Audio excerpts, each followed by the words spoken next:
बोलते जाओ जल्दी से। 12। आधा दर्जन मतलब 6 और 2 दर्जन मतलब 24। अपनी देसी भाषा में तो अपन यही बोलेंगे कि आज तारीख क्या है, तो भैया 1 दर्जन, आधा दर्जन और 2 दर्जन।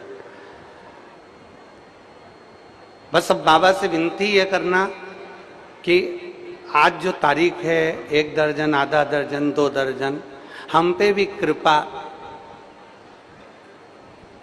25-50 दर्जन तो कर ही देना। ऐसी कृपा बाबा कर दे। और कृपा की न होती जो आदत तुम्हारी, तो सोनी रहती अदालत तुम्हारी।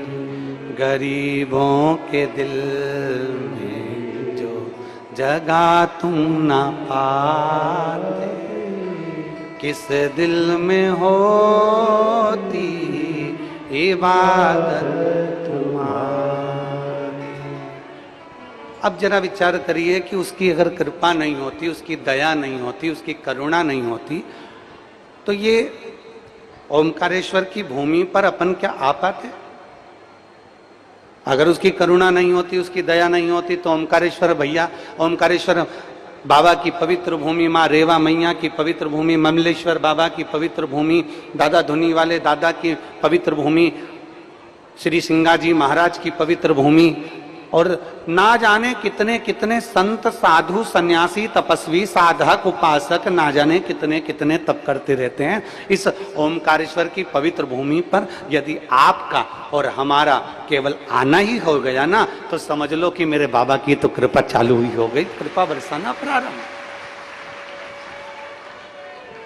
बोल बम का नारा है,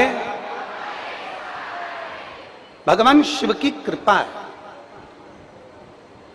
अब 2 चीजें हैं ओमकारेश्वर से हमको लेकर जाना है। 2 चीजों का स्मरण करिएगा।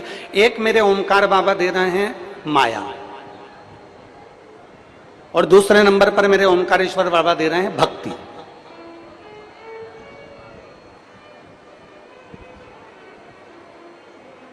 मेरे ओमकारेश्वर बाबा माया भी दे रहे हैं और भक्ति भी दे रहे हैं। अब लेने वाला चाहिए कि तुमको माया चाहिए कि, बोलो बोलो जम के बोलो जरा, भक्ति चाहिए। तो किसी ने पूछा महाराज जी इन दोनों में अंतर क्या है? इन दोनों में क्या अंतर हो सकता है? माया में और भक्ति में क्या अंतर हो सकता है? कहा माया में और भक्ति में केवल एक अंतर है, अगर मेरे बाबा से माया मांगोगे तो संसार में इस माया के चक्कर में नाचते रहोगे, और अगर मेरे महादेव बाबा से भक्ति मांगोगे तो तुम्हें नहीं नाचना पड़ेगा। तुम जब मेरे ओमकारेश्वर बाबा को याद करोगे, ओमकारेश्वर बाबा नाचते हुए तुम्हारे सम्मुख में। माया में और भक्ति में दोनों में अंतर है।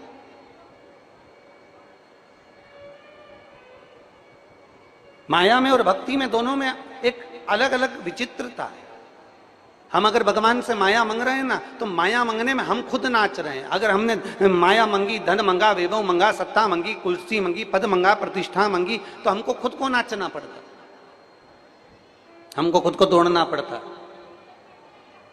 अगर हम माया मांगेंगे तो संसार में हमको नाचना पड़ेगा, और अगर हम भक्ति मांगेंगे तो हमें नहीं नाचना, दौड़ दौड़ कर मेरे महादेव को हमारे पास आना पड़ेगा। ये भक्ति है। और तेरी कृपा बिना ना हिले एक भी अणु, लेते हैं श्वास तेरी कृपा से। बखान क्या करूं मैं राखों के ढेर का, चपटी भभूत में खजाना कुबेर का। हे गंगधार मुक्ति ओमकार, भोले ओमकार। आयो शरण तिहार शंभु तारक। हमें माया नहीं मांगना बाबा से। एक राजा ने अपने महल में सूचना करवा दी, नगर में सूचना करवा दी, कल महल का दरवाजा खुलेगा, और महल का दरवाजा खुलेगा, जो व्यक्ति जिस वस्तु को छुएगा वो वस्तु उसकी हो जाए।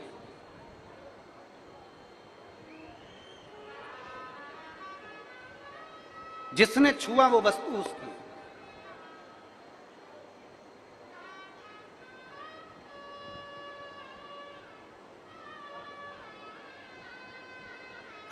आज अपनी इस पवित्र कथा में माननीय पटेल जी, माननीय बिरला जी, दोनों विधायक तो बैठे ही हैं, साथ में खरगोन विधायक भी यहाँ पर बैठी हुई हैं, उनको भी साधुवाद देता हूँ बहुत बहुत। उनको भी साधुवाद। खंडवा विधायक, उनको भी, खंडवा विधायक जी को भी मैं साधुवाद देता हूँ बहुत बहुत।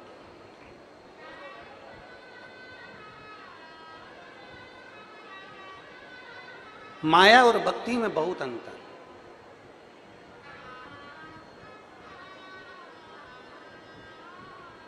एक राजा ने नगर में सूचना कर दी कि पूरे नगर में सूचना कर दो कि कल सुबह दरवाजा खुलेगा, और दरवाजा खुलते से ही जो मांगेगा, जो जिस चीज को छू लेगा, जिस चीज का स्पर्श कर लेगा, वो चीज उसकी हो जाएगी।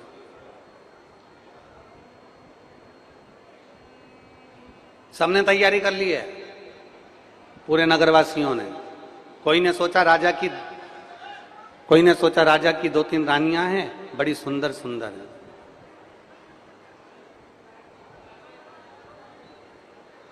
कोई ने कहा राजा की बेटी है, बड़ी सुंदर है। कोई ने कहा राजा का बेटा है, बड़ा सुंदर है। कोई ने कहा राजा के घर में बहुत धन है, बहुत संपदा है। कोई ने कहा उसका वैभव है, कोई ने कहा उसका रथ है, कोई ने कहा उसका सिंहासन है, कोई ने कहा उसके जेवरात है, कोई ने कहा उसके आभूषण है, कोई ने कहा उसका मुकुट है, कोई ने कहा उसकी गाड़ी है, कोई ने कहा उसका बंगला है। कोई कहता है महल छू लूंगा, कोई कहे दरवाजा छू लूंगा। सबने तैयारी कर ली है, सबने।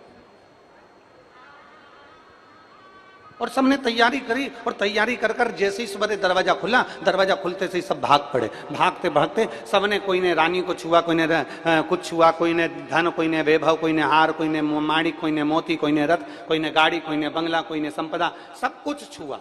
सबका अपना अपना हो गया। एक छोटी सी बेटी आराम से चलते चलते आखिरी में आ रही थी, और आखिरी में आते आते सबने सब कुछ छुआ, उस बेटी ने कुछ नहीं छुआ।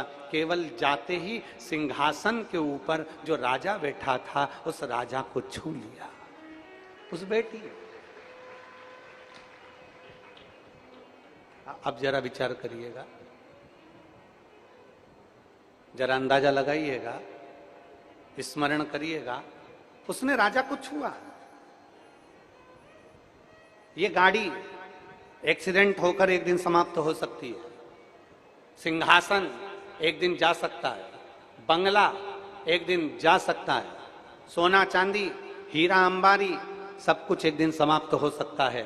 पर बेटी ने जो चतुरता करी, उसने कुछ ही नहीं छुआ, उसने छुआ तो राजा को छुआ। उसी तरह शिव महापुराण की कथा कहती है, बेटी जैसी चतुरता रखना। अगर हमें भगवान को छूने का मौका मिल जाए तो संसार की कोई वस्तु हमें नहीं चाहिए, हमें चाहिए तो हमारा देवाधिदेव महादेव चाहिए। हमें दुनिया की कोई वस्तु नहीं चाहिए, हमें दुनिया की कोई सामग्री नहीं चाहिए। हमें चाहिए तो केवल मेरा महादेव, हमें चाहिए तो केवल देवाधिदेव महादेव।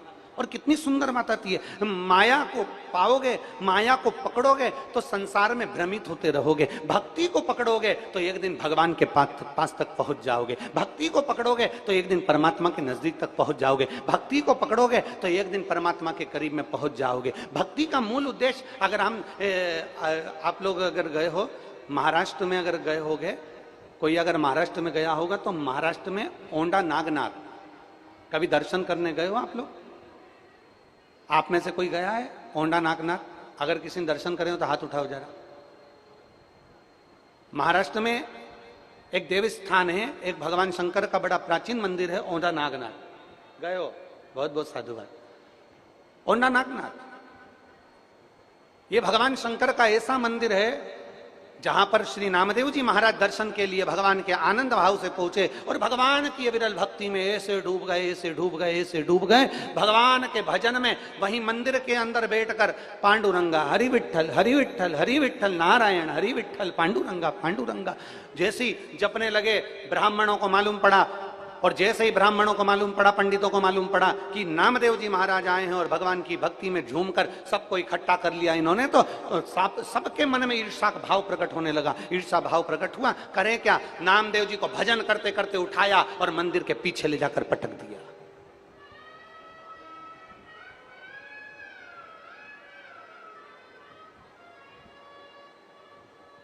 उनको लगा यहां नामदेव जी भजन कर रहे हैं, सबको इकट्ठा कर लिया, सबको एकत्रित कर लिया, नामदेव जी का तो गुणगान चल रहा है। सबने उठाया, पंडितों ने, ब्राह्मणों ने, और नामदेव जी को उठाकर मंदिर के पीछे पटक दिया। नामदेव जी को जैसे मंदिर के पीछे पटका, पटकते से ही नामदेव जी महाराज से साथ में आए हुए सारे भक्तों ने कहा, सबने कहा, नामदेव जी तुम्हारा अपमान कर दिया, नामदेव जी तुम्हें पीछे पटक दिया, नामदेव जी तुम्हारे को अपशब्द कह दिए, तुम कुछ नहीं बोलोगे। नामदेव जी बोले, अगर मैं जवाब दे दूंगा, अगर मैं कुछ बोल दूंगा, अगर इन्होंने अपशब्द कहा, इन्होंने ताना दिया, इन्होंने मुझे पीछे पटका, अगर मैं कुछ कह दूंगा तो मेरी भक्ति में बट्टा लग जाएगा, इसलिए मैं भक्ति समाप्त नहीं करना चाहता। मैं यहां पर बैठकर भजन करूंगा, मैं कुछ बोलूंगा नहीं, भजन करूंगा। और नामदेव जी महाराज ने जो भजन करना प्रारंभ करा, कह दिया, मेरे हरि विठ्ठल, मेरे भोलेनाथ, तुझ में नारायण समाया है और नारायण में शिव समाया है। अगर तू सच्चा है तो इस पगले भक्त के लिए मंदिर को बदल दे, मंदिर को पलट दे। और वो हो गया, मंदिर का आगे का दरवाजा पीछे हो गया और पीछे का दरवाजा आगे। इसे औंधा नागनाथ कहते हैं, इसे औंधा नागनाथ कहते हैं कि मंदिर का दरवाजा नामदेव जी की भक्ति से पलट जाता है। नामदेव जी ने माया को नहीं छुआ, नामदेव जी ने माया में भ्रमित नहीं हुए, नामदेव जी ने अपशब्द नहीं कहा, नामदेव जी ने कुछ आड़ा टेढ़ा नहीं कहा। नामदेव जी के साथ वालों ने कहा, बोलो आड़ा टेढ़ा, बोलो इनको, इन्होंने तुम्हें पीछे पटक दिया, इन्होंने ऐसा कर दिया, इन्होंने वैसा कर दिया, बोलो तुम। नामदेव जी कहते हैं, मेरी भक्ति को बट्टा नहीं लगने दूंगा, मैं भक्त हूं, और भक्त की जो भक्ति होती है वो बिरला होती है। उस भक्ति में भक्त रमा रहता है, उसको कोई मतलब नहीं। आग लगे बस्ती में, जम के बोलो जरा, अपन रहो मस्ती में, क्या किसको रोइए, चादर तान के सोइए, सारी समस्या का हल। नामदेव जी महाराज ने कुछ नहीं कहा, नामदेव जी तो अपनी भक्ति में लीन हो गए, और ऐसे भक्ति में लीन हुए, भगवान हरि विठ्ठल के भजन में, भक्ति में, स्मरण में डूब गए। मंदिर का दरवाजा बदल गया।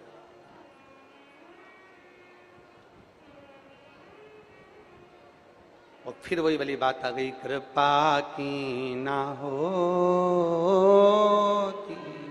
जो आदत तुम्हारी, तो सुनी ही रहती अदालत तुम्हारी। गरीबों के दिल में जो जगह तुम न पाते, तो किस दिल में होती इबादत तुम्हारी।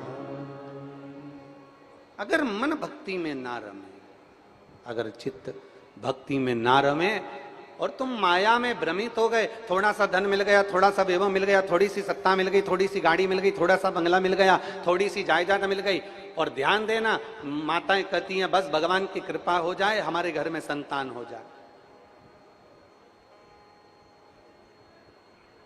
घर में संतान होना खुशी की बात है। बोलो जम के, बोलो काय की बात है? अरे बोलो तो जम के, खुशी की। घर में संतान होना खुशी की बात है, पर घर में संतान होने के बाद मां बाप वृद्धाश्रम में होना यह दुख की बात है।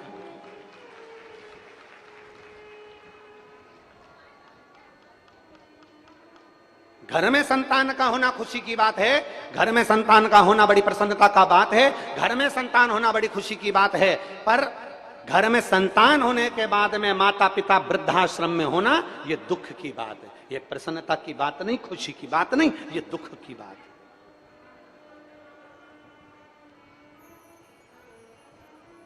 और फिर निवेदन है, फिर मत बुरे कर्म कर बंदे वरना पछताएगा, भगवान की आँखों से तुम बच नहीं।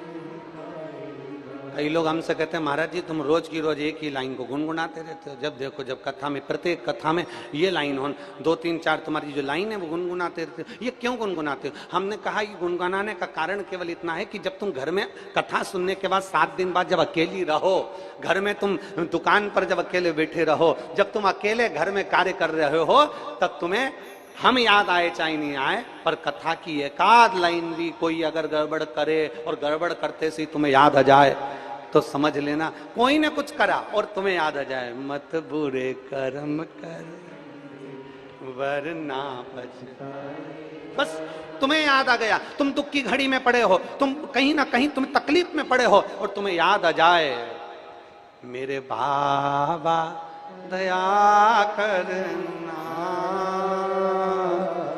मैं तेरे। कभी तकलीफ में पड़े हो, कभी दुख में पड़े हो, कभी कष्ट में पड़े हो और तुम्हें याद आ जाए, भगवान को याद कर लो तुम उस घड़ी में, तो मुझे विश्वास रहे कि तुम्हें भले शंकर की कथा याद की ना रहे, पर भगवान का संवाद तुम्हें याद रहे, तुम उसको पुकार सको, तुम उसको बुला सको।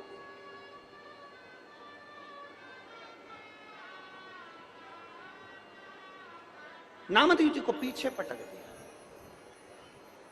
नामदेव जी माया में भ्रमित नहीं हुए,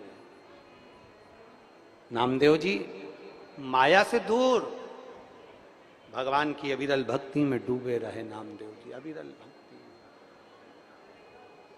विठल विठल विठल विठल विठल विठल विठल विठल मांझा पांडु रंग, विठल स्मरण कर रहे हैं नामदेव जी।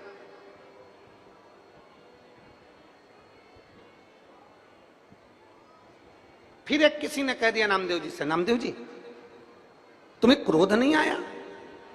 नामदेव जी तुम्हें पीछे ले जाकर पटक दिया, मंदिर के पीछे ले जाकर पटक दिया, अपशब्द कहकर पटक दिया, तुम्हें क्रोध नहीं आया? नामदेव जी कहते हैं जिसने अपनी जिंदगी में 4 चीजें अच्छी बना ली उसका जीवन सार्थक हो जाता है, वो क्रोध पर भी संयम पा लेता है। 4 चीजें नामदेव जी कहते हैं जिसने अपनी बना ली, श्रेष्ठ बना ली, उन 4 चीजों का संग अच्छा कर लिया तो उसकी जिंदगी सार्थक हो जाती है। नामदेव जी कहते हैं पहले नंबर पर है मित्र दोस्त।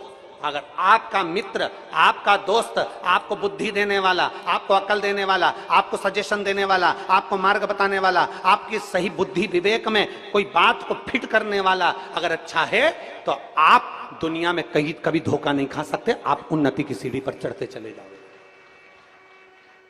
मित्र अच्छा हो, दोस्त अच्छा हो। दूसरे नंबर पर नामदेव जी महाराज कहते हैं किताब, जिस पुस्तक को हम पढ़ रहे हैं, जिस वेद को हम पढ़ रहे हैं, जिस शास्त्र को हम पढ़ रहे हैं, जिस आनंदमय पुस्तकों को, जिन शास्त्रों को हम पढ़ रहे हैं, जिन पुराणों को हम पढ़ रहे हैं, अगर उसका सही अध्ययन करा है, आपने सही तरह से उसको मनन चिंतन करा है, एक एक शब्द को अपनी जिंदगी में उतारा है, तो आप कभी धोखा नहीं खा सकते, आप अग्रण्य बढ़ते चले जाओगे। आप कभी धोखा नहीं खा सकते। अगर आपने पुस्तक को सही से पढ़ा है, आपने वेद को सही से पढ़ा है, आपने पुराण को सही से पढ़ा है, आपने शास्त्र को सही से पढ़ा है, एक एक शिव महापुराण के एक एक शब्द को अगर आपने सही से पढ़ा है, लिंग पुराण के एक एक शब्द को आपने सही से पढ़ा है, भागवत पुराण के एक एक शब्द को आपने सही से पढ़ा है, अगर आपने रामचरितमानस के एक एक शब्द को सही से पढ़ा है, गीता को एक एक शब्द को सही से पढ़ा है, पर शिव महापुराण की कथा कहती है केवल पढ़ने से काम नहीं चलता, उन शब्दों का मनन चिंतन अपने भीतर भी होना चाहिए।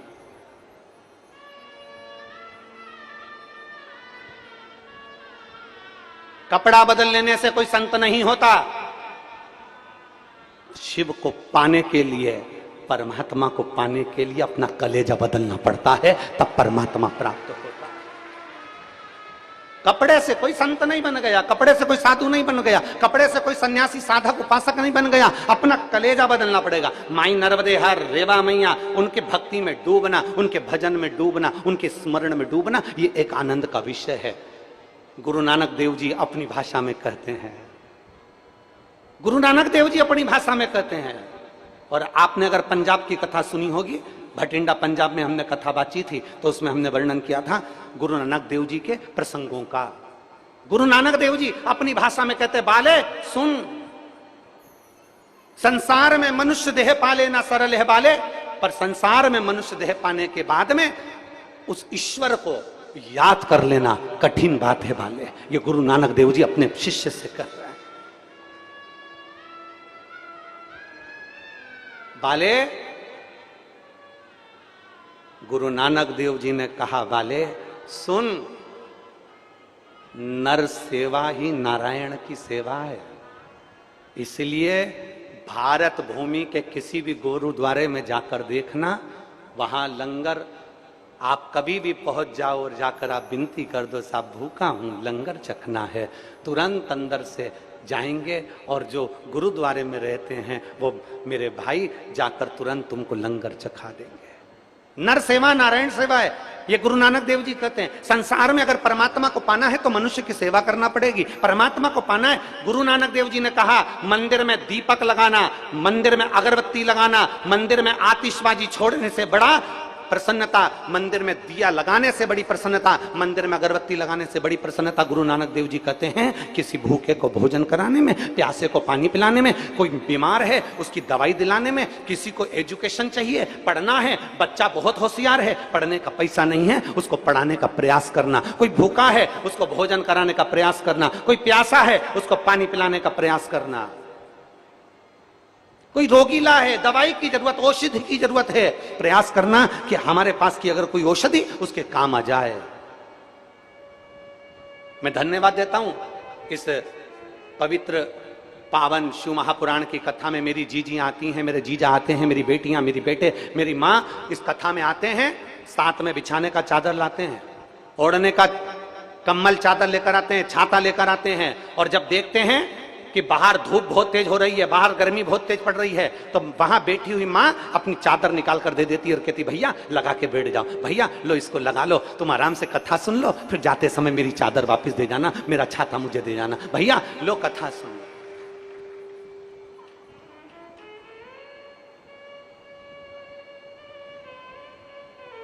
हमें प्रसन्नता होती है इस चीज की।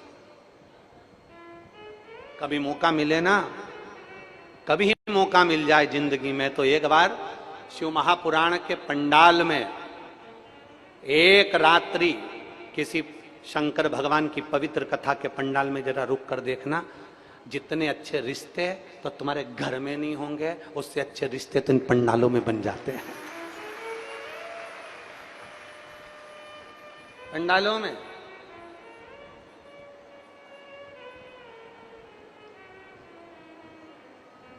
कई जीजी,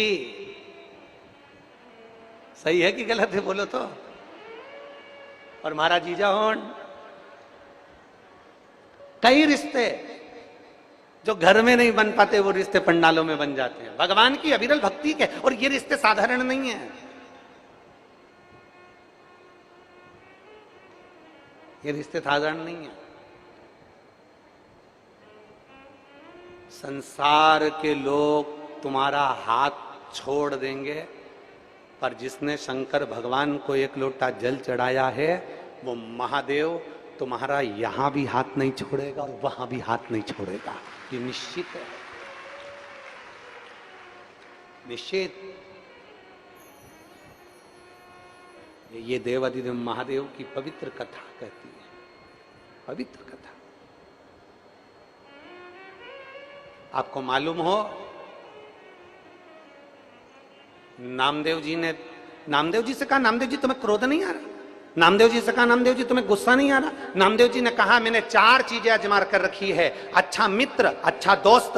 अगर अच्छा मित्र होगा, अच्छा दोस्त होगा तो वो तुम्हें डूबने नहीं देगा। और नामदेव जी महाराज भारत की भूमि के वो संत थे जिन्होंने सबसे ज्यादा समय पंजाब की भूमि पर निकाला। पंजाब की भूमि पर जब नामदेव जी गए तो गुरु नानक देव जी ने नामदेव जी को गले लगा लिया। और नामदेव जी को इतना, दोनों के बीच में सत्संग होता, दोनों के बीच में इतना सत्संग होता, तो नामदेव जी ने ओढ़ा नागनाथ में जाकर कह दिया कि अगर अच्छा मित्र तुम्हें मिल जाए, अच्छा सखा तुम्हें मिल जाए, अच्छा दोस्त तुम्हें मिल जाए, तो वो तुम्हें मंजिल तक पहुंचा देता है और परमात्मा से मिला देता है। ये गुरु नानक देव जी ने ज्ञान दिया था नामदेव जी महाराज को कि माया में मत भ्रमित होना, नामदेव माया में मत पड़ना, भक्ति में लगे रहना। दुनिया तेरा अपमान भी करे तो भक्ति में लगे रहना, भजन में लगे रहना। दुनिया तुझे ताना भी दे तो भक्ति में लगे रहना, भजन में लगे रहना। दुनिया तुझे धक्के मार कर निकाल दे तो भक्ति में लगे रहना, भजन में लगे रहना। ये गुरु नानक देव जी ने नामदेव जी से कहा था, तो नामदेव जी ने उसको स्वीकार किया। मंदिर के पीछे पड़े रहने के बाद भी नामदेव जी ने भगवान की अविरल भक्ति करते रहे। आखिरी में यह हुआ कि पत्थर का मंदिर का गेट भी बदल गया। ये गुरु नानक देव जी ने नामदेव जी को ज्ञान दिया था, वो सामने आ गया। जो बोले सो निहाल शास्त्रीय, ये नामदेव जी महाराज ने ज्ञान उपदेश दिया। ये गुरु नानक देव जी ने ज्ञान उपदेश दिया। इसलिए नामदेव जी कहते हैं 4 चीजें अपने साथ में रखो अच्छी, जो आपको मंजिल तक पहुंचा दे। एक अच्छा दोस्त, अच्छा मित्र, दूसरे नंबर पर अच्छी किताब। जिस पुस्तक को पढ़ रहे हो, जिस अध्याय को पढ़ रहे हो, जिस सब्जेक्ट को पढ़ रहे हो, जिस विषय को पढ़ रहे हो, मैं बेटियों से निवेदन करूंगा, मेरे बेटाओं से निवेदन करूंगा, तुम जिस सब्जेक्ट को चुनो अपनी लाइफ को बनाने के लिए, अपनी जिंदगी को बनाने के लिए, तुम जिस सब्जेक्ट को चुनो, तुम कॉमर्स लिए हो, तुम कंप्यूटर प्लस कॉमर्स लिए हो, तुम मैथ लिए हो, तुम साइंस लिए हो, तुम जो लिए हो, उस सब्जेक्ट को तुमको खुद को चुनना है। एक पति पत्नी आपस में झगड़ा कर रहे थे रोड पे खड़े होकर। पति बोला मैं मेरे बेटे को डॉक्टर बनाऊंगा, पत्नी बोली कैसे बनाओगे? मैं इंजीनियर बनाऊंगा।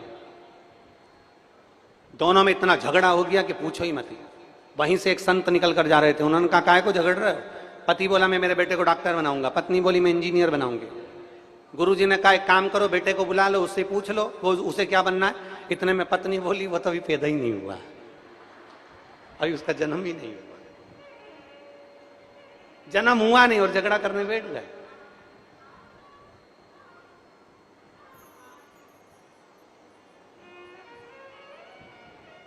कल हमसे वो ललित महाराज कह रहे थे कि गुरुजी जब से मोबाइल आया है ना मेरे पास में, तब से मेरी लाइफ बन गई।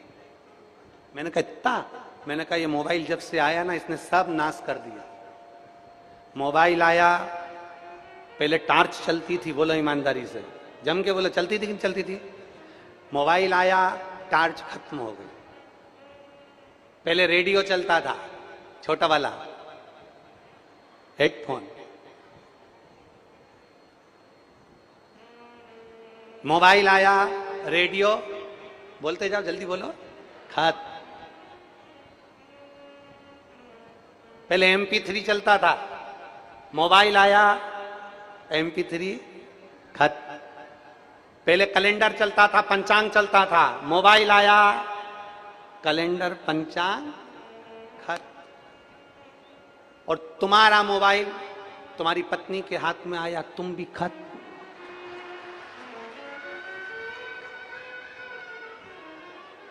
कोई नहीं बचा सकता तुमको। फिर तो अम्बे तू है जगदम्बे,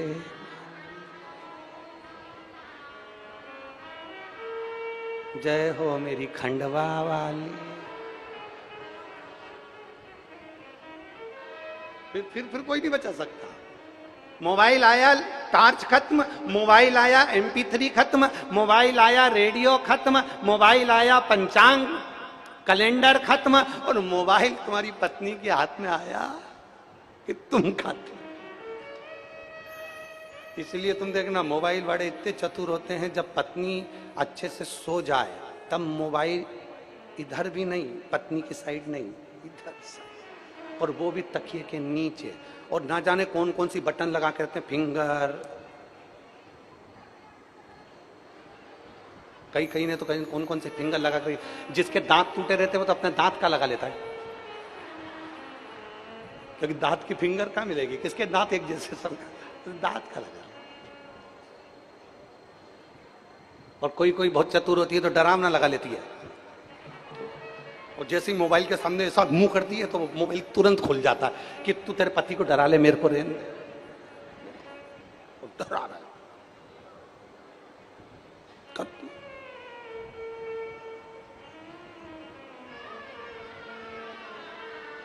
अरे महाराज, शिव कथा कर रही है।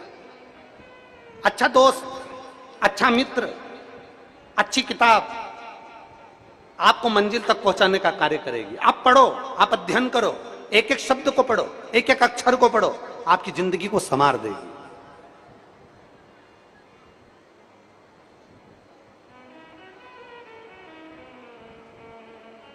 एक एक शब्द को पढ़िए, आपकी जिंदगी को संवार देगी।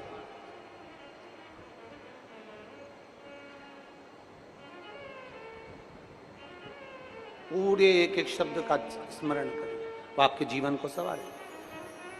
फिर तीसरे नंबर पर है अच्छा रास्ता। जिस रास्ते से जा रहे हो वो रास्ता मंजिल सहज बना सकता है, तुम्हारा रास्ता श्रेष्ठ होना चाहिए। तुमने जो विचार किया है, जिस मंजिल पर जाने का तुमने सोच लिया, हम बेटियों से कहेंगे, बेटों से कहेंगे, जिस सब्जेक्ट को तुमने चुना है, जिस विषय को तुमने चुना है, उस विषय से तुम्हारा प्रेम होना चाहिए, उस सब्जेक्ट से तुम्हारा प्रेम होना चाहिए, उस विद्या से तुम्हारा प्रेम होना चाहिए, उस अध्याय से तुम्हारा प्रेम होना चाहिए, उस अध्ययन से तुम्हारा प्रेम होना चाहिए। और प्रेम कर कर देखिए, अपने सब्जेक्ट से, अपने विषय से, अपनी पढ़ाई से, अपनी एजुकेशन से, अपने कर्म से, अपने काम से। एक छोटी सी चाय की भी दुकान है ना, उससे अगर आपका प्रेम है तो वो चाय की दुकान भी तुम्हें अंबारियों तक पहुंचा सकती है। एक छोटी सी गुमठी है ना, उससे आपका प्रेम है तो वो ऊंचाई तक पहुंचा सकता है। और मालूम पड़े बहुत बड़ा शोरूम खोल के बैठ गए और तुम्हारा अपने काम के प्रति प्रेम है ही नहीं। पापा ने मुझे दुकान खुलवा दी, मेरा तो मन था कि मैं यूके में जाके सर्विस करूं, पापा ने मेरे साथ में ये कर दिया, मेरा तो मन था कि मैं इंदौर में जाके नौकरी करूं, मेरा तो बिल्कुल, मैं खरगोन में तो मेरी दुकान खोल नहीं था, मेरे पापा से मैंने कहा था मुझे इंदौर भेज दो। और मालूम पड़े इतना बड़ा शोरूम खोला, इतनी बड़ी दुकान खोली, और तुम्हारा मन नहीं है, तुम्हारा प्रेम नहीं है, तुम्हारी रुचि नहीं है, तो वो कभी नहीं चल सकता। इसलिए अपने कार्य के प्रति, अपने व्यापार के प्रति, अपने कर्म के प्रति, अपनी एजुकेशन के प्रति, अपनी विद्या के प्रति आपको प्रेम होना चाहिए, लगाव होना चाहिए। और शिव कथा कहती है बस वैसा ही प्रेम परमात्मा को पाने के लिए शंकर से भी होना चाहिए। वो प्रेम एक पत्र है। 4 चीजों में भी 3 चीज बता दिए, चौथी चीज बताएं। एक पत्र, पंखा भी है,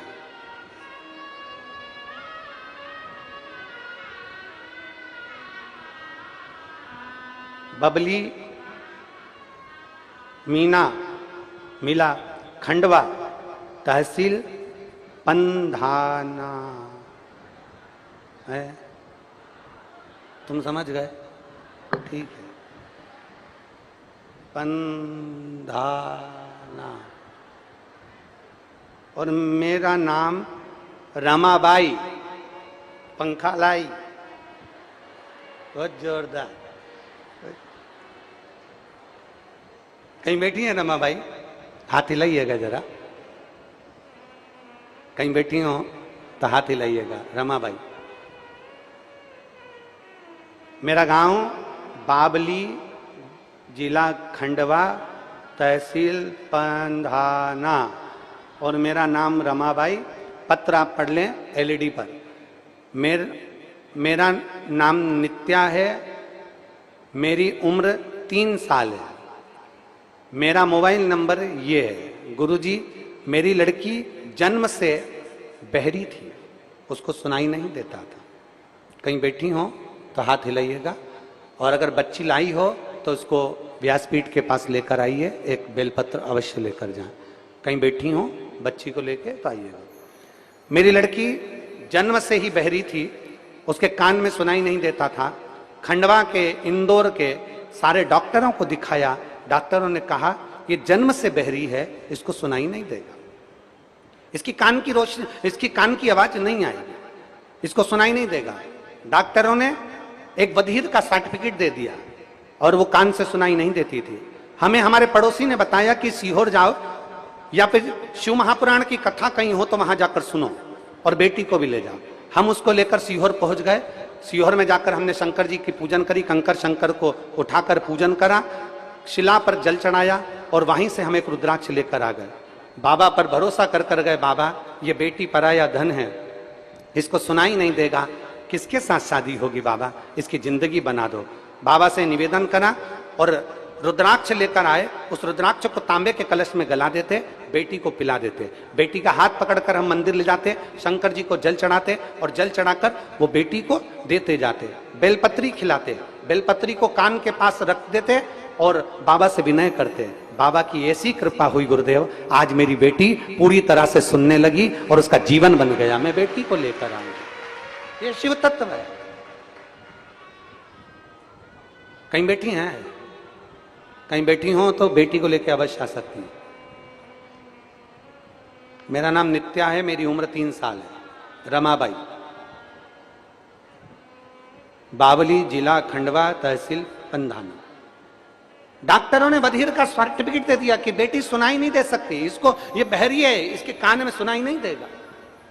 पर तेरी कृपा बिना ना हिले एक भी लेते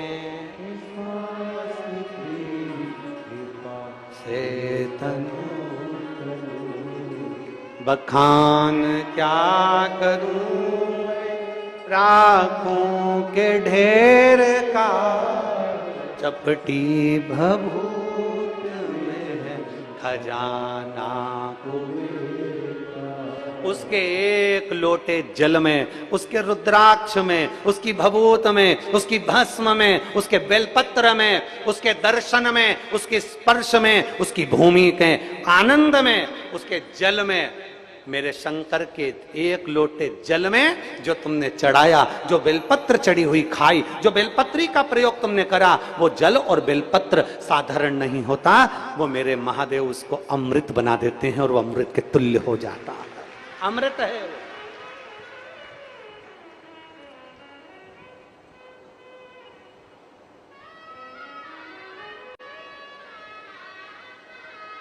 तो वो एक लाइन एक परम पूज्य राम कथा के परम रसिक श्री प्रेम भूषण जी महाराज जी की बड़ी सुंदर सी एक लाइन है। अमृत है हरि नाम प्रभु का,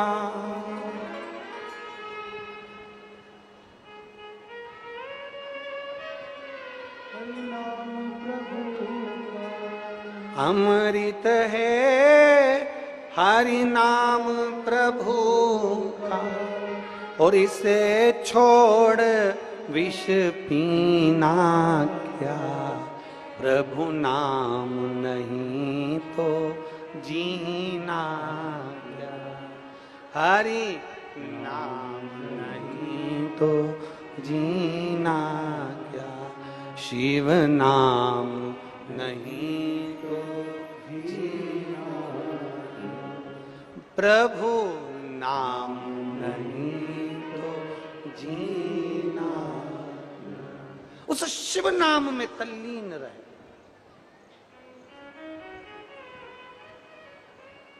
उस शिव नाम की तल्लीनता रखे, उस शिव नाम की भक्ति रखे। जब मेरे बाबा का चढ़ा हुआ एक लोटा जल अमृत हो जाता है, एक बेलपत्र अमृत हो जाती है, उसका एक भस्म थोड़ा सा, तो कहते हैं काशी में एक व्यक्ति टेबल के ऊपर भस्म रखकर बेच रहा था। एक अंग्रेज आ गया,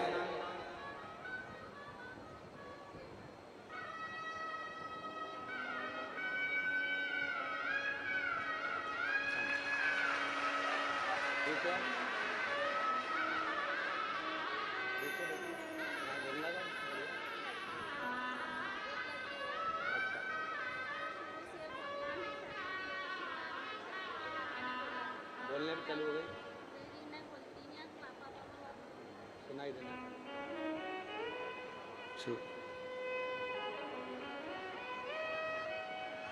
इनके बेटे की बेटी है जो घर पर है, अभी उसको लेकर नहीं आई हैं, और बोलने में भी तकलीफ थी और सुनने में भी तकलीफ थी। सुनाई तो देना चालू हो गया और बोलती नहीं थी, तब धीरे धीरे पापा पापा कहना प्रारंभ कर दिया। ये शिव तत्व।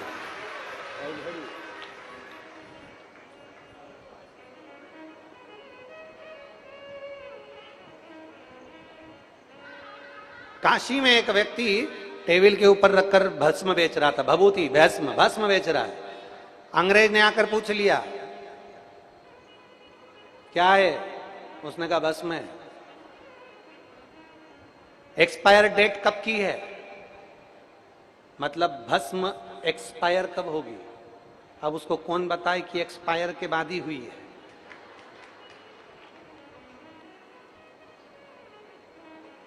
इसकी एक्सपायरी डेट कौन सी है। भस्म बेचने वाले काशी में रहने वाले भक्त ने कहा इसकी एक्सपायर डेट तो हमको नहीं मालूम, पर तुम्हारे सिर पे अगर लगा लोगे तो तुम्हारी एक्सपायरी डेट खसक जाएगी, पक्का है।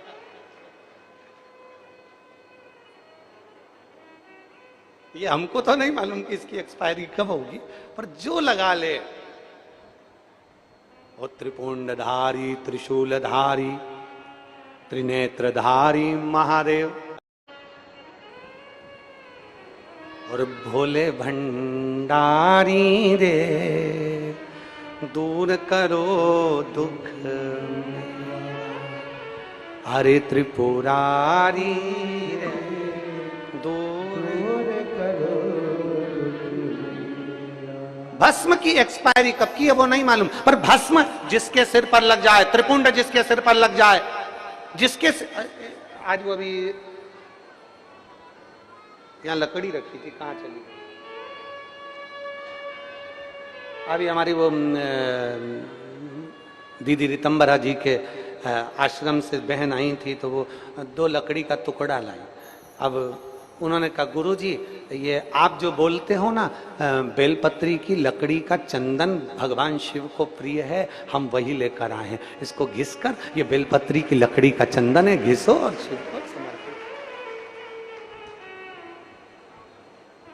हम वो चंदन लेकर आए। साध्वी दीदी, मैं साधुता देता हूं, बहुत बहुत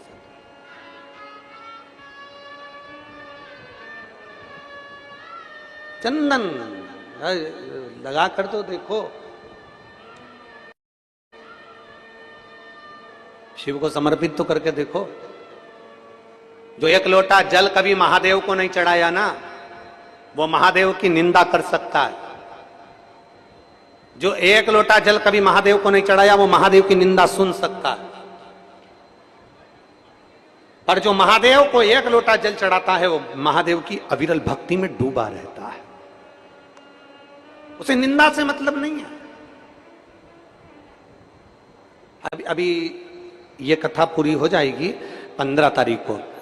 18 तारीख को छत्तीसगढ़ में गंडई में, राजनंदगांव के पास में गंडई में छत्तीसगढ़ में दोपहर में 1 बजे से 4 बजे तक शिव महापुराण की कथा चलेगी। उस कथा का नाम हमने दिया है उमा महेश शिव महापुराण की कथा।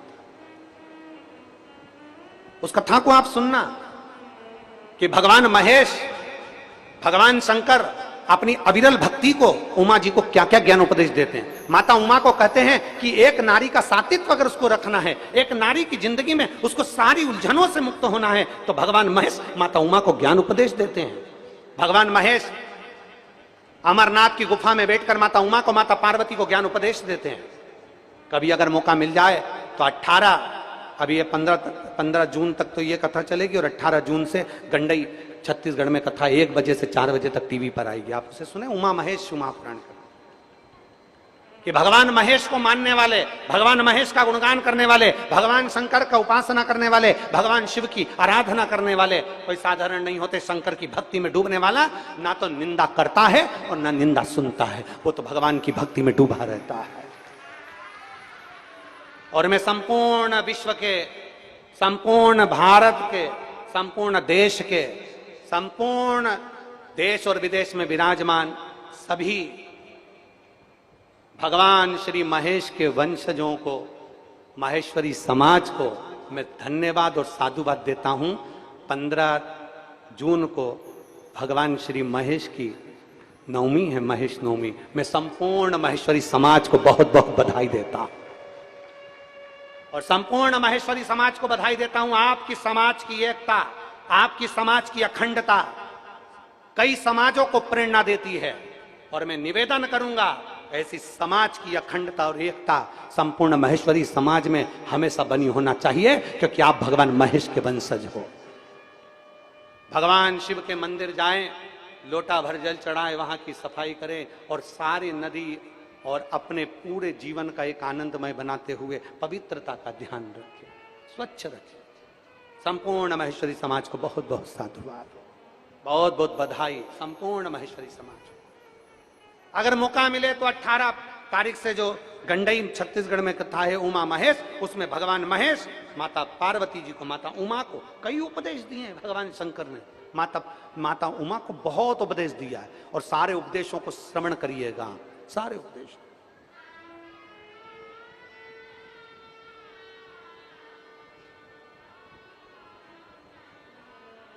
महाराज 4 चीजें नामदेव जी कर रहे हैं, जिसने अपनी जिंदगी में धारण कर ली वो मंजिल तक पहुंच गया। पहले नंबर पर जम के बोलो, पहले नंबर पर क्या है? अच्छा दोस्त, अच्छा मित्र। दूसरे नंबर पर अच्छी किताब, जिस किताब को आप पढ़ रहे हो आपको क्या ज्ञान मिल रहा है, कैसे प्राप्त हो रहा है, क्या ग्रहण कर रहे हो आप। किताब आपको मंजिल तक ले जाती है, आपका विषय आपको मंजिल तक ले जाता है, आपका सब्जेक्ट आपको मंजिल तक ले जाता है। और तीसरे नंबर पर है रास्ता, जिस रास्ते को आप चुनो फिर भटकना मती, उस रास्ते पर चलते रहना, एक दिन मंजिल जरूर मिलेगी। भटकना मती, बहुत सारे रास्ते मिलेंगे। आपको जाना है मोरटक्का से सीधे ओमकारेश्वर, रास्ता एक है, 4 लोग आपको रास्ते में मिलेंगे, बहुत सारे मिलेंगे। कोई कहेगा इधर से चले जाओ, कोई कहेगा उधर से चले जाओ, कोई कहेगा घूम के चले जाओ, कोई कहेगा इतनी कथा चल रही है, भीड़ हो रही है, कैसे जाऊं रे उनंग ओमकारेश्वर, कैसे जाऊं? तो क्या उनंग से घूमता हुआ ने, गांव का रास्ता से निकलता हुआ ने, वो नहर के रास्ते से पास में से घुसता घुसता पहुंची जा, मालूम पड़े बापड़ा पहुंच तो गया, नहर में जाके फंस गया। क्या फायदा? थोड़ा इंतजार करना, ट्रैफिक ज्यादा है ना, ट्रैफिक ज्यादा है, थोड़ा इंतजार करो। जैसे ट्रैफिक ज्यादा होता है, लाल बत्ती हरी बत्ती हमें बताती है, हमारा सिग्नल हमें बताता है कि ट्रैफिक ज्यादा है, थोड़ा इंतजार करो, रुको, ट्रैफिक क्लियर होगा, चले जाना। और ऐसा नहीं हो सकता कि ट्रैफिक कभी जिंदगी में क्लियर ही ना हो। बोलो होता है कि नहीं होता? अरे बोलो तो जम के। 2 घंटा, 3 घंटा, 4 घंटा, 5 घंटा, 6 घंटा, 7 घंटा, 8 घंटा, 9 घंटा, ऐसा हो ही नहीं सकता कि ट्रैफिक क्लियर नहीं हो। ट्रैफिक क्लियर जरूर होगा, थोड़ा समय लगेगा। जैसे ट्रैफिक क्लियर होने में समय लगता है, उसी तरह हमारी जिंदगी में जब दुख आता है तो वो भी ट्रैफिक की तरह होता है, धीरे धीरे क्लियर होता है। थोड़ा इधर से मोड़ना, थोड़ा इधर से मुड़ना, थोड़ा शंकर जी की ओर, थोड़ा रेवा मैया की ओर, थोड़ा शिव पुराण की ओर, आराम से मुड़ते हुए जाओगे तो ट्रैफिक क्लियर हो जाएगा और तुम अपनी मंजिल तक पहुंच जाओगे। दुख आएगा, तकलीफ आएगी, कष्ट आएगा। ऐसा कोई जीवन में पैदा नहीं हुआ कि जिसकी जिंदगी में दुख नहीं आया, कष्ट नहीं आया, तकलीफ नहीं आई। जिसके जीवन में तकलीफें नहीं आई, सबके जीवन में आती है, सबके जीवन में। कौन है ऐसा? बस मत बुरे कर्म कर बंदे, वरना पछताएगा, भगवान की आंखों से बच नहीं पाएगा, वो बच नहीं। ऐसा कौन जिसकी जिंदगी में तकलीफें नहीं? ऐसा कौन जिसके जीवन में दुख नहीं? ऐसा कौन जिसके जीवन में अड़चनें नहीं आती हो? कौन है ऐसा? कौन?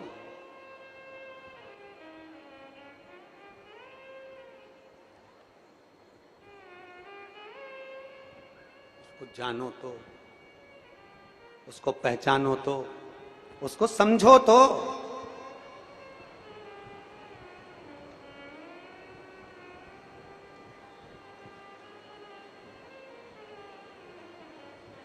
उसको समझो, उसको जानने का प्रयास करो, उसको पहचानने का प्रयास करो।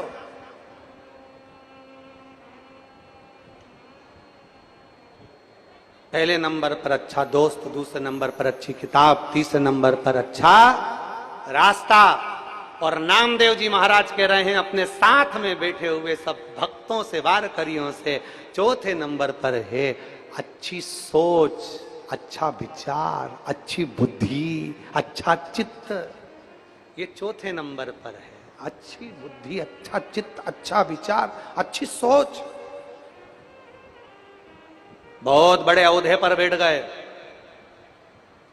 बहुत बड़ी कुर्सी पर बैठ गए, बहुत दुनिया के लोग आपको पूछने लगे, आपका आदर करने लगे, सम्मान करने लगे, माला पहनाने लगे, दंडवत करने लगे, प्रणाम करने लगे, आपका सत्कार करने लगे, आपका आदर करने लगे। बहुत बड़ी कुर्सी पर बैठ गए, बहुत बड़े औहदे पर बैठ गए, बहुत बड़ी सत्ता पर बैठ गए, बहुत बड़े आप बन गए। शिव महापुराण कथा कहती है बड़ा आदमी बनना सरल है, बड़ी कुर्सी पर बैठना सरल है, बड़ा आदमी बनना सरल है। पर शिव महापुराण की कथा कहती है बड़ा आदमी बनना सरल है, पर बड़ा आदमी बनकर अच्छा बनना, सरल बनना कठिन है। आदमी बड़ा हो सकता है, बड़े औहदे पर बैठ सकते हो, बड़े कुर्सी पर बैठ सकते हो, बड़े बड़े लोग तुम्हारे को माला पहनाएंगे, प्रणाम करेंगे, दंडवत करेंगे, साष्टांग करेंगे, बहुत पूछेंगे, जय जयकार करेंगे। अच्छा आदमी तो तुम बन सकते हो, बड़े आदमी तो बन सकते हो, पर अच्छा आदमी नहीं बन सकते। अच्छा आदमी बनने के लिए नामदेव जी कहते हैं अच्छा विचार लाना पड़ेगा, गुरु नानक देव जी कहते हैं अच्छी सोच लाना पड़ेगी, अच्छी बुद्धि लाना पड़ेगी, अच्छे चित्त लाना पड़ेगा। अपने भीतर अच्छे सोच और अच्छी बुद्धि को लेकर आओ। बड़ा आदमी तो कोई भी बन जाता है, पर अच्छा आदमी नहीं बन पाता। अच्छे आदमी बनने का प्रयास करिए और हम सुधरेंगे। जम के बोलो जरा, हम सुधरेंगे, युग सुधरेगा। आप बड़े आदमी बनकर दुनिया को नहीं सुधार सकते, पर अच्छे आदमी बनकर दुनिया को सुधार सकते हो। आपकी प्रेरणा दुनिया को प्रेरणा देती है। आप क्रोध करोगे, दुनिया आपसे सीखेगी, बताओ इतने बड़े औहदे पर बैठकर गुस्सा कर रहे हो। आप अपशब्द बोलोगे, दुनिया कहेगी इतने बड़े औहदे पर बैठकर अपशब्द कह रहे हो, क्रोध कर रहे हो, आड़ा टेढ़ा कह रहे हो। अच्छे आदमी बनना कठिन है, बड़ा बन सकते हो, पर अच्छा बनने में सोच, विचार, टेंडेंसी, तुम्हारी अच्छी चित्त, अच्छा विचार लाना कठिन है। और मेरी जीजियों से निवेदन है, मेरी माताओं से निवेदन है, मेरे जीजाओं से निवेदन है, ना तुम्हारी सास बुरी होती है, ना तुम्हारी बहू बुरी होती है। दुनिया में कोई सास बुरी नहीं हो सकती और ना कभी बहू बुरी हो सकती। अगर बहू बुरी होती तो अपने बाप का घर छोड़कर, अपने पिता का घर छोड़कर नहीं आती, और सास बुरी होती तो अपनी जेवर को तोड़वाकर, अपने आभूषण तोड़वाकर, पूरा पैसा शादी में लगाकर तुझे ब्याह कर नहीं लाती। ना सास बुरी है, ना बहू बुरी है। बस बुरा कौन है? हमारी, जम के बोलो जरा, जम के, सोच, हमारी बुद्धि, हमारा चित्त, हमारा विवेक। हमने गलत सोच लिया कि मेरी सास तो दिन भर जेठानी जेठानी में लगी रहती है, मेरे को पूछती तक नहीं है। मेरी सास तो छोटे वाले भैया पर ध्यान देती है, तुमको पूछती नहीं है। मेरी सास तो ऐसी, मेरी सास तो वैसी। तुमने चित्त में बिठा लिया कि मेरी सास बुरी है, बुरी है, बुरी है, बुरी है। तो वो सास अपना पूरा जेवर भी निकाल के तुमको दे देगी, तो भी वो सास हमेशा बुरी की बुरी ही रहेगी। और बहू तुम्हारी दृष्टि में आ गया, मेरी बहू बुरी है, छोटी बहू में तो अकल ही नहीं है, छोटी बहू तो ऐसी है, मायके में अपनी सारी बात भर देती है, मेरी छोटी बहू तो ऐसी है, मेरी बड़ी बहू तो ऐसी है, मेरी मंजिली बहू तो ऐसी है। तुम्हारी चित्त में, वृत्ति में बैठ गया कि मेरी बहू बुरी है, बुरी है, बुरी है, बुरी है। फिर वो बहू तुम्हारे लिए लड्डू और रसगुल्ला भी ला कर दे देगी, तो भी वो बुरी की बुरी रहेगी। चाहे कितना भी प्रमाण दे लो, चाहे कितना भी। अभी एक संवाद चल रहा है, राधा जी का प्रसंग। इसका प्रमाण हम पहले दे चुके हैं, पर जिसकी दृष्टि में सियोर वाला महाराज गलत है, तो वो जिंदगी भर कितना भी प्रमाण दे ले। जैसे माता जानकी प्रमाण दे देकर आखिरी में जमीन में चली गई, पर उसकी किसी ने नहीं मानी। ऐसा चाहते हैं दुनिया के लोग कि तुम प्रमाण देते रहो, देते रहो, देते रहो। क्या प्रमाण दें? क्या प्रमाण चाहिए? इस व्यासपीठ से मेरी मां ने सौगंध खाकर बिठाया था कि प्रमाण इस व्यासपीठ से वो शब्द बोलना जो हमारे शास्त्रों में है। ब्रह्म वैवर्त पुराण में से राधा का संवाद, राधा रानी का संवाद बोला। इसके बाद राधा रहस्य में से राधा जी का संवाद बोला। गौड़िया संप्रदाय की काली पीठ से निकलने वाली पुस्तक में राधा जी का संवाद लिखा है जो हमने बोला। और प्रसन्नता ब्रज 84 कोस में अनय घोष का मंदिर है, वहां जाकर दर्शन करो जावड़ गांव में, उसका प्रसंग कहा। उसके बाद कितना प्रमाण चाहिए तुमको? और बात है राधा रानी की, वो तो मेरी मां है। मैंने इस व्यासपीठ पर बैठने से पहले बाल्यावस्था में 1999 में जब पहली कथा चालू करी थी तब हमारे पास धन नहीं था। दूसरे की दुकान पर काम कर कर कर पैसा, जो 10 रुपए साइकिल से लिफाफे देने का जो पैसा मिलता था 10 रुपया, उससे हम जा जाकर पैसा लेकर, उस पैसे को लेकर राधा रानी की परिक्रमा करने जाते थे। 51 परिक्रमा मेरी राधा रानी बरसाने की करी है, और ना जाने कितनी परिक्रमा गोवर्धन नाथ जी की करी है। वो तो मेरी माँ है, उसके चरणों में तो मेरा शीश जिंदगी भर पड़ा रहे। और जिस दिन मेरी राधा रानी मुझको इशारा कर कर बुला ले कि मेरे चरणों का दास बन जा, यहां बैठकर मेरे दरवाजे की चाकरी करना, झाड़ू लगाना, तो झाड़ू लगाने के लिए तैयार हूं। व्यासपीठ छोड़कर मेरी राधा रानी के चरणों में बैठ जाऊंगा। और माफी की बात करते हो, इस राधा रानी के चरणों में तो मेरी पूरी जिंदगी, मेरा खानदान और मेरा कुटुंब पड़ा है। क्योंकि देवी भागवत में लिखा है, राधा शिव का अवतार और कृष्ण पार्वती का अवतार है। मेरे शंकर का स्वरूप मेरी राधा रानी, मेरे गोवर्धन नाथ, मेरा ब्रज उससे बिसराता नहीं है। भोले भाले ब्रज में रहने वाले ब्रजवासी इतने भोले हैं, जैसे भगवान कृष्ण के समय पर धेनु में, गायों में धेनु का सुर घुस गया था। और धेनु का सुर घुस गया, पूरी गायों को परेशान कर कर, उनको भ्रमित कर कर, तब भगवान कृष्ण पहचान गए थे कि धेनु का सुर है। कई ऐसे इन ब्रजवासियों को भ्रमित कर रहे हैं, क्योंकि ब्रजवासी बड़ा भोला होता है, बड़ा सहज होता है। हमने हमारी जिंदगी की जितनी परिक्रमा करी गोवर्धन नाथ जी की, उस परिक्रमा में 1 रुपया भी हमने कभी ब्रज के अंदर पैसा खर्च कर कर नहीं। हमने नियम लिया था कि ब्रज में जितनी परिक्रमा करेंगे ब्रजवासी से मांग कर करेंगे।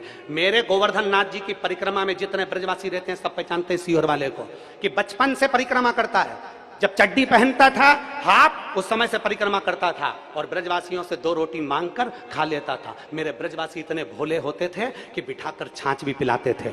आज उन ब्रजवासियों में कुछ लोग ऐसे घुस गए हैं जो इस शिवपुराण का विरोध करना चाहते हैं, इस व्यासपीठ का विरोध करना चाहते हैं, प्रदीप मिश्रा का विरोध करना चाहते हैं। वो लोग राधा रानी की आड़ में बदनाम करना चाहते हैं, और ब्रजवासी इतना भोला है कि वो समझ नहीं पा रहा।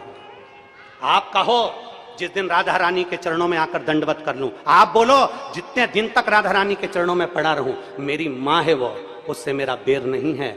जो कुछ बोलूंगा प्रमाण से बोलूंगा, बिना प्रमाण के कुछ नहीं बोलूंगा। और जिस जिस महाराज को प्रमाण चाहिए, कुबेरेश्वर धाम खुला पड़ा है, आ जाओ और प्रमाण लेकर जाओ।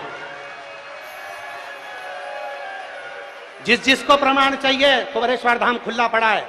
राधा नाम क्या होता है, मेरे सीहोर की एक गली में जाकर पूछना कि राधा नाम कीर्तन कैसा कराया। राधा नाम क्या है, कई सालों से 51 परिक्रमा जब तक राधा रानी के बरसाने की करी, तो उतने वर्ष तक राधा नाम कीर्तन एक एक बच्चे बच्चे के मुख पर राधा राधा जब्बा दिया। मेरी सिद्धपुर भूमि सीहोर का एक एक बच्चा जानता है कि राधा का नाम क्या है। वो वृंदावन नहीं गया, वो बरसाना नहीं गया, पर सीहोर को बरसाना बना दिया था। इतना राधा नाम जब्बाया है उस सीहोर की भूमि पर।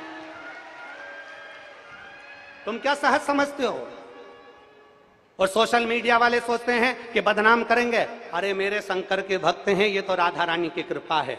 तुम जिस दिन बोल दो, मैं साधुता देता हूं श्री पौंडलिक जी महाराज जी को, गोस्वामी जी को, मैं साधुवाद देता हूं कौशिक जी महाराज जी को, मैं साधुवाद देता हूं संजीव कृष्ण शास्त्री जी को, मैं साधुवाद देता हूं राजीव जी शास्त्री जी को, मैं साधुवाद देता हूं अनूप जी शास्त्री जी को, जिन्होंने वृंदावन से फोन लगाकर कहा, गुरुदेव आप जब भी इधर पधारे महाराज जी, अपन सारे विद्वानों की सभा रखेंगे, आप उसमें अपनी बात रखना। और हमारे यहाँ पत्र आया और हमने पत्रों के माध्यम से उनको सूचना दी, हम पहुंचेंगे, वहां पर बात करेंगे।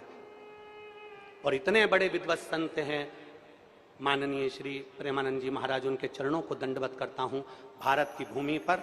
और ब्रज में इतने बड़े रसिक संत कोई नहीं होगा। ब्रज में इतने रसिक संत है प्रेमानंद जी महाराज, अगर वो एक फोन कर देते कि प्रदीप तुझे आना है, उनका ये दास दंडवत करता करता उनके चरणों में पहुंचता और उनसे बात करता रहा। एक बार कह देते, क्योंकि वो रसिक संत हैं, राधा रानी के परम भक्त हैं, भगवान कृष्ण के परम भक्त हैं। उनके लिए मेरे ये प्राण भी उनके चरणों में निछावर हैं। अगर वो बोलते तो मैं उनके चरण धोकर आचमन कर कर जवाब देकर आता। इतने रसिक संत हैं, उनका प्रणाम करता हूं मैं, उनको नमन करता हूं मैं, जिनकी जिह्वा पर इस बावरे का नाम तो आया, कैसे भी आया, कल्याण तो हो गया, नाम तो आया। और मेरे ब्रज के एक एक ब्रजवासी को नमन करता हूं, प्रणाम करता हूं। अगर मेरी वाणी से कोई चोट लगी हो तो मुझे क्षमा करिएगा, पर प्रमाण से कहा है और प्रमाण अपने पास रखूंगा और उस प्रमाण को जिंदगी भर रखूंगा। सत्य पर जिया हूं और सत्य पर जीऊंगा, क्योंकि मेरा शंकर सत्यम शिवम और सुंदरम वाला है। और आपसे भी निवेदन करता हूं, जितने भारत की भूमि के जितने देश के लोग कथा सुन रहे हैं, एक बार ब्रज में जाना तो जाकर रावल गांव का दर्शन करना जहां राधा जी का जन्म हुआ है, जाना तो बरसाने का दर्शन करना जहां राधा रानी पहुंची हैं। मेरी रावल में राधा रानी जी का जन्म हुआ, उनको वहां पर लाडली कहा जाता था। जब राधा जी बड़ी हो गई, साल निकल गया, तब राधा जी बरसाने में पहुंची हैं और बरसाने में पहुंची तो उनको किशोरी जी कहा गया, क्योंकि किशोर अवस्था में पहुंची थी। जब तक रावल में रही तब तक वो लाडली थी, बरसाने पहुंची वो किशोरी हो गई, क्योंकि किशोर अवस्था में पहुंची हैं। उनको समझना, बरसाने की एक एक रच को समझना, एक एक ब्रज 84 कोस की रच को समझना कठिन काम है महाराज। अच्छे अच्छे ब्रह्मा तक चले गए, धक्के खाकर ब्रज की लीला को नहीं समझ पाए। समझना बहुत कठिन है, समझिए जरा जाकर।